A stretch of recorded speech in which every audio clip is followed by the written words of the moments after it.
Well, with just over a month to go until Halloween, pumpkins are everywhere right now. I just got mine, my I got a few decorative too. ones. All right, you can use them for just about anything from baking to, yes, decorating.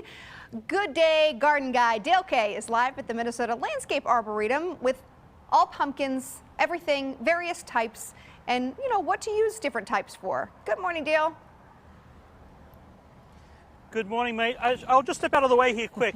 Look at all those pumpkin squash gourds. I don't even know what they all are. There's so many. I think there's something like 317 or thereabouts.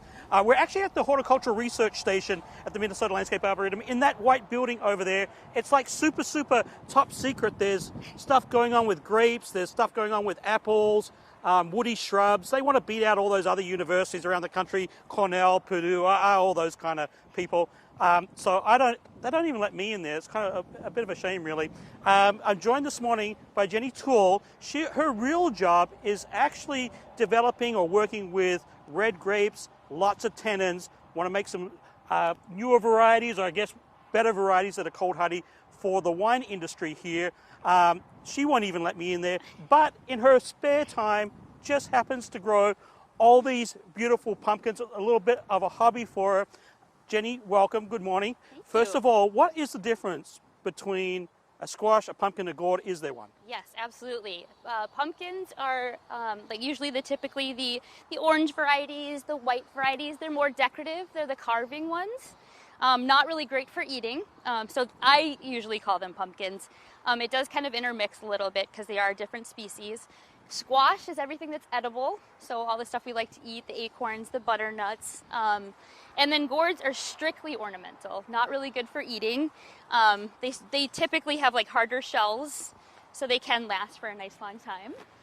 Now, you mentioned a little bit earlier that it's kind of been the tale of two stories as far as growing season, really Absolutely. good, really bad. One good thing that came out of it is this one right here. Tell me about this guy right. Yes, that's called Buell. It's actually a really old French African variety. Almost looks like an apple. Yes, it does look like an apple, but it's got these really cool bumps on it that kind of, they look like candy a little bit, but that is a variety that's typically, it's a gourd. It was used as a vessel in like Africa, but we never get it to ripen because I think it has 120-day ripening. So we don't usually have that in Minnesota, but we absolutely did this year, which was so exciting. I was so excited when I found that variety.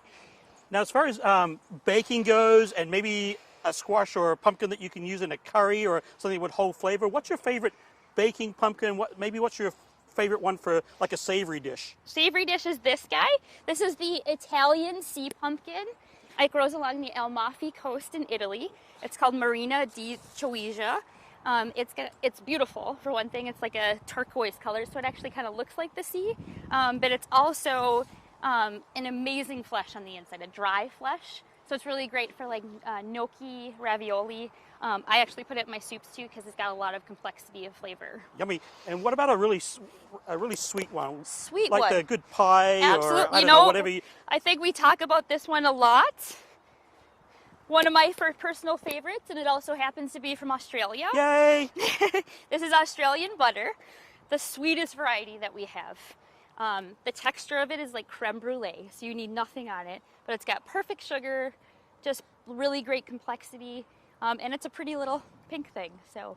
Now, I want to tiptoe over this way, and I should mention while we're tiptoeing through here that the Minnesota Landscape Arboretum, we're really close to the Apple House, which is just over that way a little bit. There's literally hundreds of volunteers right now going out through the fields, doing all this kind of crazy harvesting of all these crazy varieties. So if you want to stop out, if you're not just into just the regular jack-o'-lantern pumpkin that you buy in the cardboard bin, you can stop out here because they're actually harvesting some of these really cool varieties. And there is one that's trending now. Oh, I think I stood on one. Oh, sorry, little guy. We'll take you home.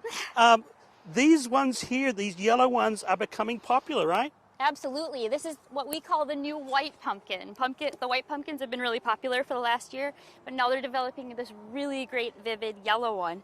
This one's actually called Mellow Yellow. That's really So cool. it's a really fun name, but they really do add a lot of pop for decorating. It's really fun. Do they carve good?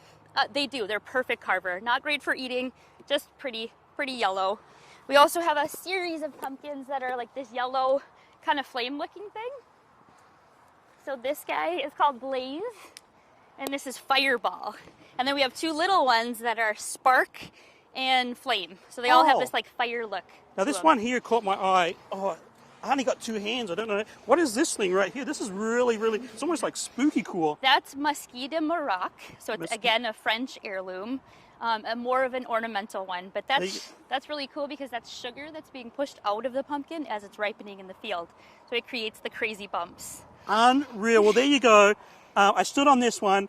I like this one, and I'm going to get into this one because of the sugar, I guess. Back to you. That is cool, though. I like it. And very Halloween-esque.